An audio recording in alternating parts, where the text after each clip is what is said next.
मेरे चैनल में आपका स्वागत है। स्वागत है। आपको सादर अभिनंदन, मेरा प्रणाम, आशीर्वाद, प्यार और दुलार है।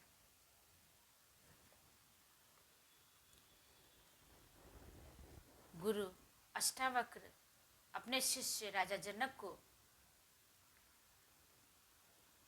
उपदेश दे रहे हैं, क्योंकि उन्होंने पूछा था कि कैसे मैं मोक्ष क्या है, मोक्ष को मैं कैसे प्राप्त कर सकता हूँ। गुरु अष्टावक्र उन्होंने हजारों बार शास्त्रार्थ करवाया, लेकिन उनकी शंका का समाधान कभी दूर नहीं हुआ। लेकिन ये ऐसे गुरु हमारे अष्टावक्र जी हैं कि इन्होंने राजर्षि जनक को वह मार्ग बता करके उनको मोक्ष को प्राप्त कराया। ऐश्वर्य की उनके पास कमी नहीं थी, राज्य था, अश्वमेध यज्ञ कर चुके थे, सारे रिश्ते थे, नाते थे, बच्चे थे, परिवार था, सब कुछ था, ऐसी कोई चीज की कमी नहीं थी।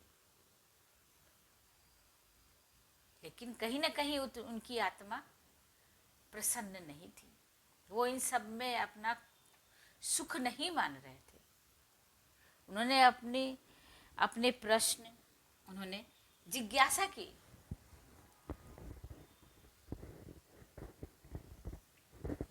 गुरु के सामने रखा कि आप हमें उत्तर दें। तब गुरु ने उनकी शंका का समाधान किया।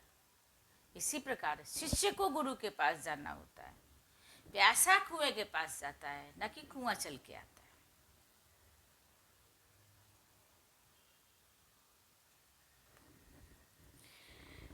राज्यं सुता कलत्राणि शरीराणि सुखानि च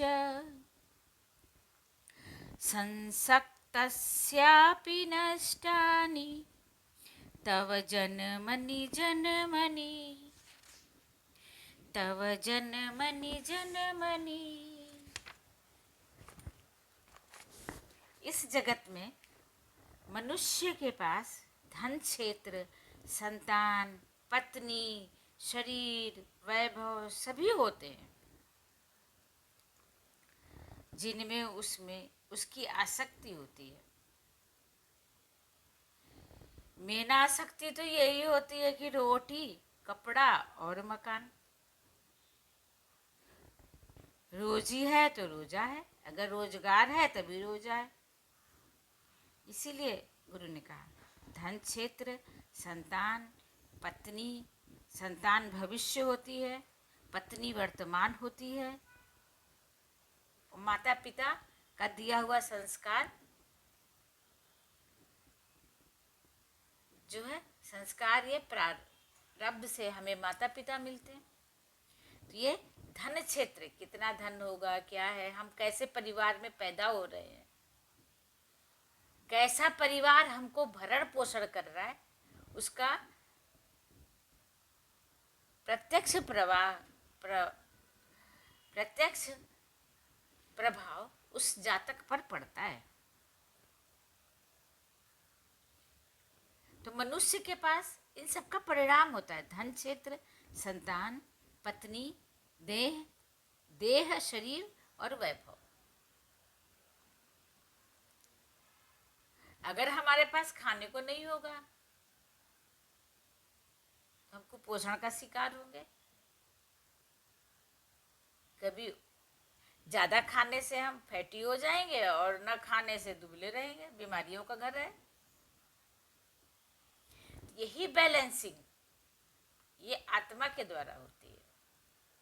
किस तरीके से बैलेंसिंग है, आप लोगों को ये पढ़ के, सुन करके ये सब पता लगेगा।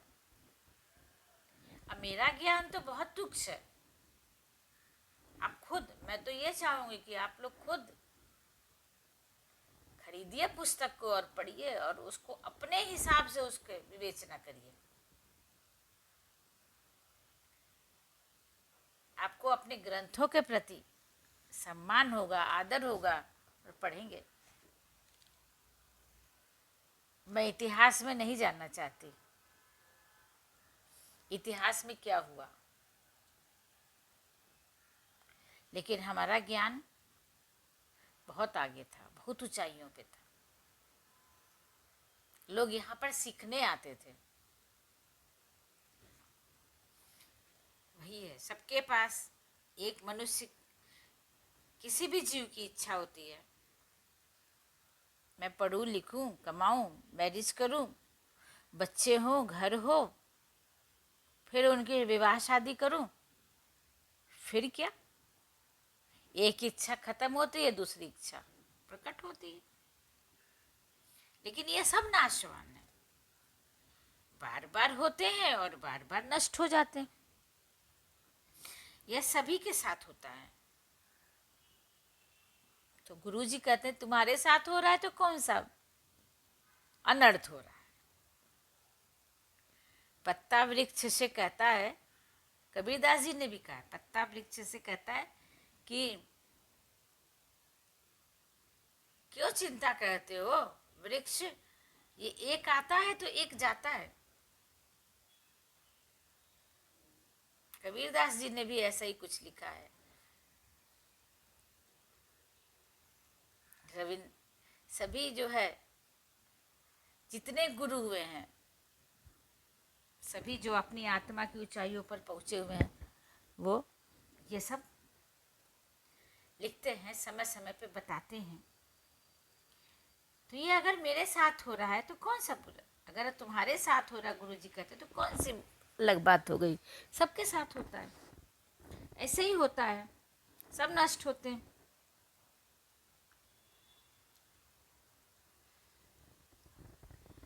गुरु जी सांसारिक संबंधों की भी खुलासा कर रहे हैं। ज्ञानी हो या अज्ञानी हो, सभी के परिवार के मित्र होते हैं, परिवार होता है, रिश्ते होते हैं, बच्चे होते हैं, सभी के होते हैं।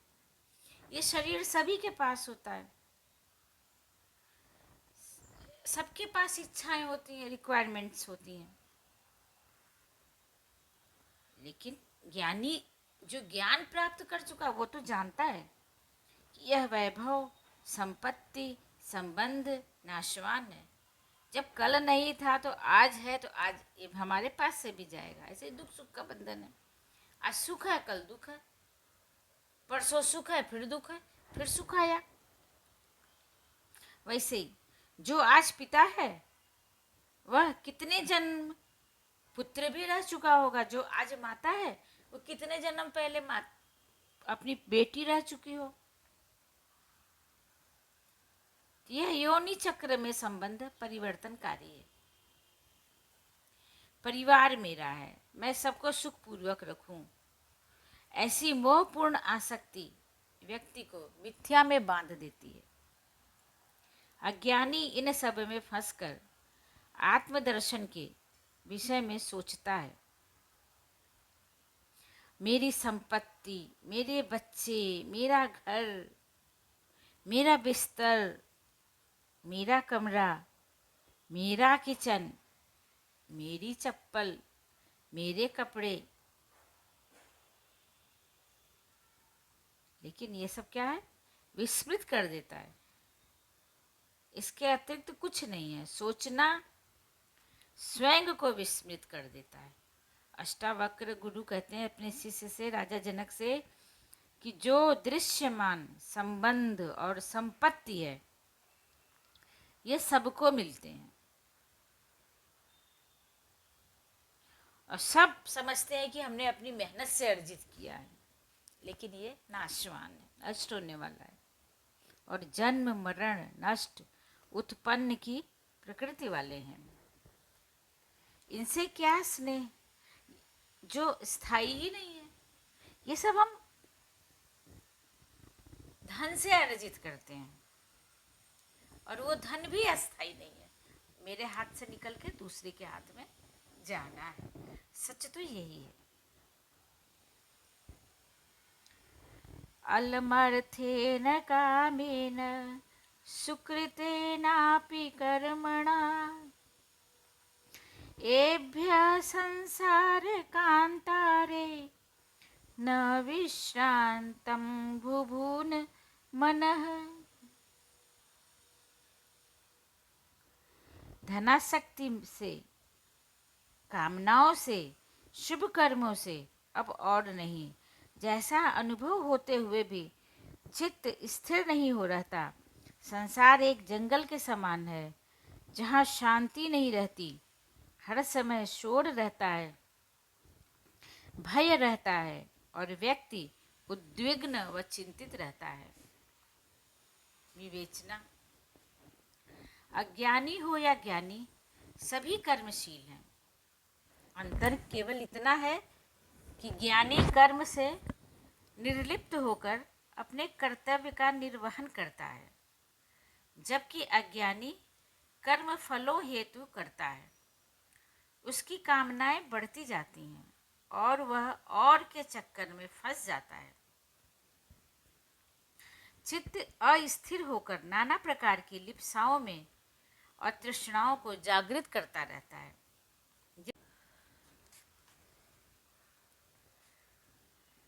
अर्ध विक्षिप्त जैसी दशा में रहकर आपाधापी करने लगता है।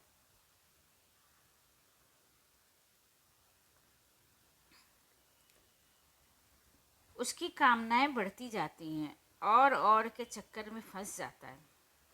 चित्त अस्थिर होकर नाना प्रकार की लिप्साओं, तृष्णाओं, इच्छाओं को जागृत करता रहता है, जिससे व्यक्ति अर्धविक्षिप्त जैसी दशा में रहकर आपाधापी करने लगता है।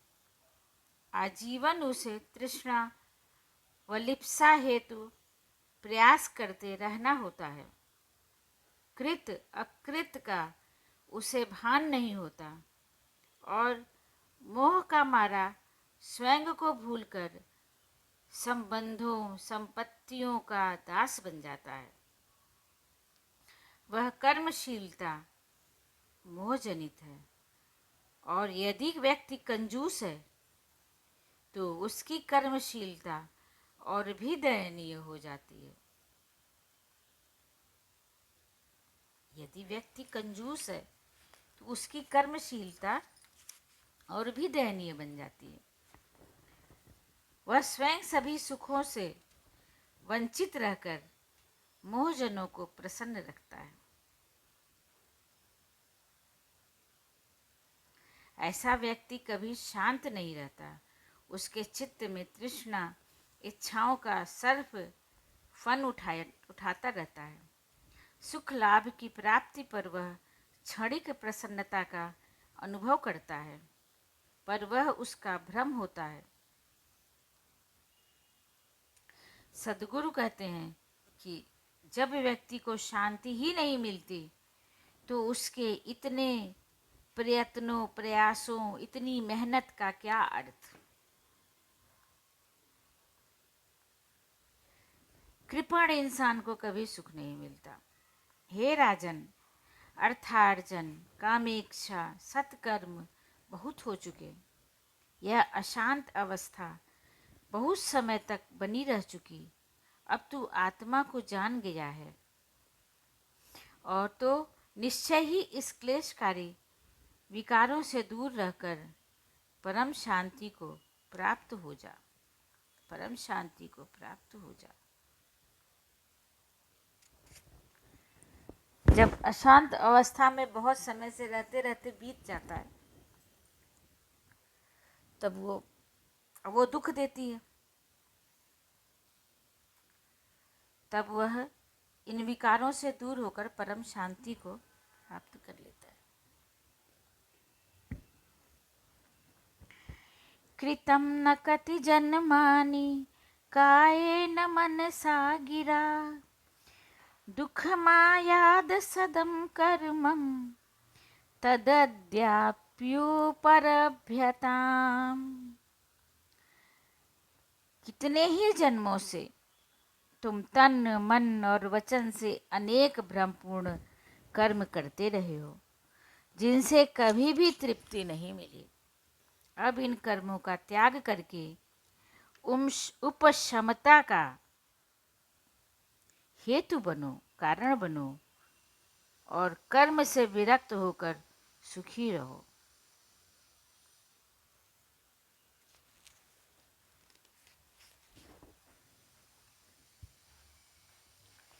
विवेचना।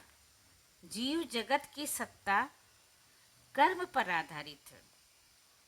यद्यपि ऐसे भी जीव हैं जो घोर प्रमाद और आलस्य के मारे कर्म से विमुख रहते हैं।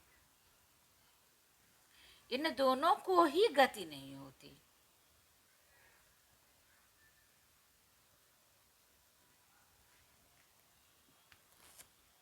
पूरा कर्म करते रहते हैं, पूरा प्रयत्न करते हैं, और एक गुण उनका कंजूसी, वो उनको नष्ट की तरफ ले जाता है। और दूसरे एक जो अहंकार कि मेरे पास इतना धन है, मेरे पास इतना धन है, वो प्रमाद और आलस्य, कंजूस और आलसी के मारे कर्म से विमुख हो जाते हैं। इन दोनों की ही गति नहीं होती।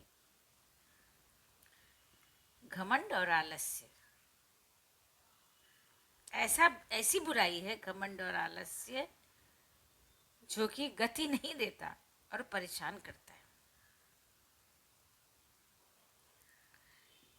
एक तरफ तो कर्म पर जो आधारित है वो तृष्णा, इच्छाओं और आवश्यकताओं की पूर्ति भर कर पाता है,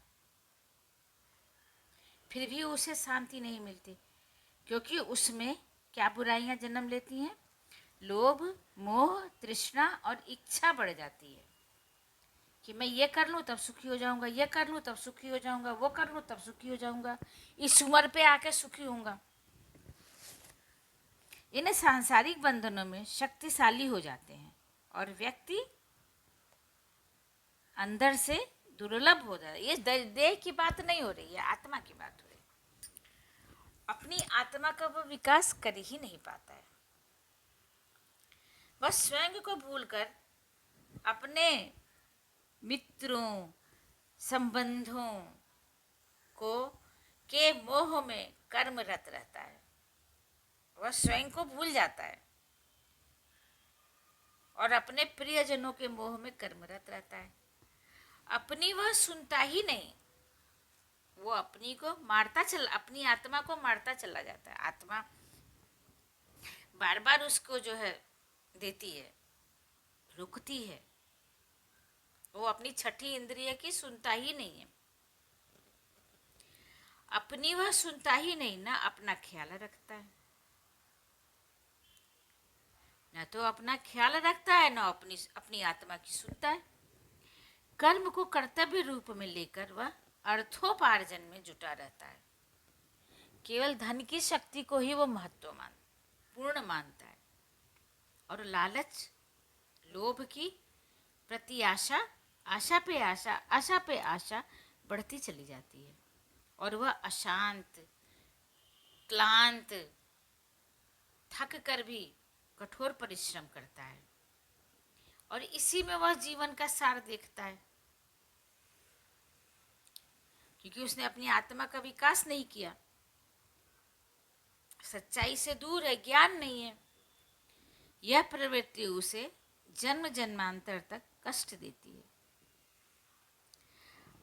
अष्टावक्र अपने शिष्य को जन्म मरण के चक्र को सत्य बताते हुए कहते हैं कि हे राजन, तू अनेक बार जन्मा और मरा है। हर जन्म में तूने सुख और शांति की कामना की, कभी सुख शांति से नहीं रह सका। लोभ और मोह ने तेरे लोक परलोक को बिगाड़ दिया। अब उपराम हो, शांत हो, विशुद्ध बोधात्मा की भांति विश्राम करो, तब शांति को प्राप्त होगी। यह गुरु शिष्य संवाद सार्थकता की ओर बढ़ रहा है।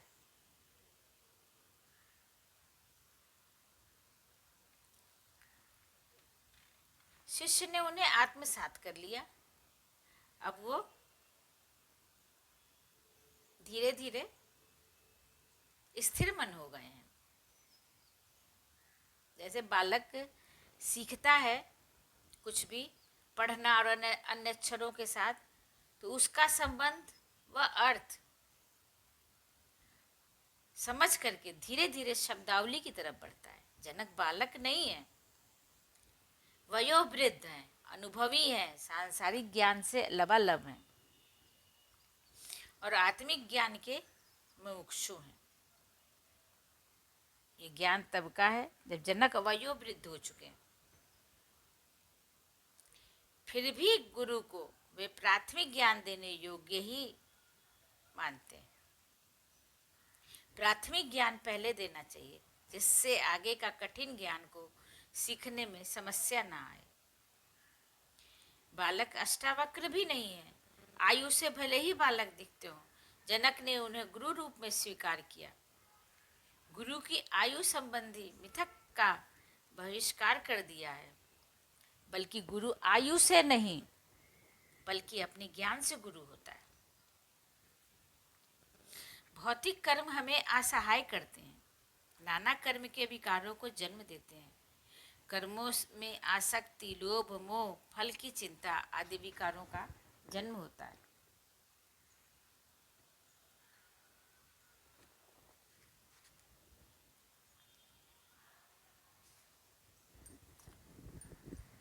तृष्णा के भी कुछ अनुचर हैं। जो तृष्णा से मुक्त हो गया वो मोक्ष को प्राप्त हो गया। तृष्णा ऐसे के भी कुछ सहायक हैं, दोस्त हैं, मित्र हैं, अनुचर हैं, दास दासी हैं और उन्हें शक्ति देते हैं। वो हैं काम, क्रोध, लोभ, मोह आदि सभी तृष्णा के सहायक। ये सहायता देते हैं और तृष्णा इन्हीं के पीछे, जो लालच, इन्हीं के पीछे शक्तिशाली है। तो राजा जनक को बंधन और मोक्ष का अर्थ बताते हुए और तृष्णा के अनुचर विकारों का त्याग करने से संबंधित ज्ञान को गुरु अष्टावक्र ने समझाया। कर्म से मुक्त होने का ये मतलब नहीं है कि हम हाथ पे हाथ धरे रह जाएं और कुछ करें ही नहीं। यह तो कर्म मुक्त हुआ, निठल्लापन हुआ। और गुरु के कर्म मुक्ति का आशय ही अलग है। वे कार्य करते हुए भी मुक्त हो जाने का उपाय बताते हैं।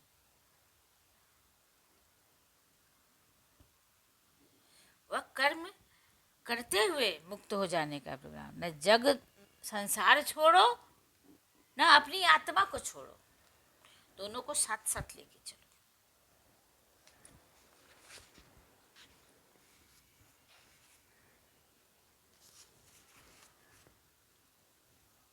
आज मेरा 10 प्रकरण समाप्त हो गया है।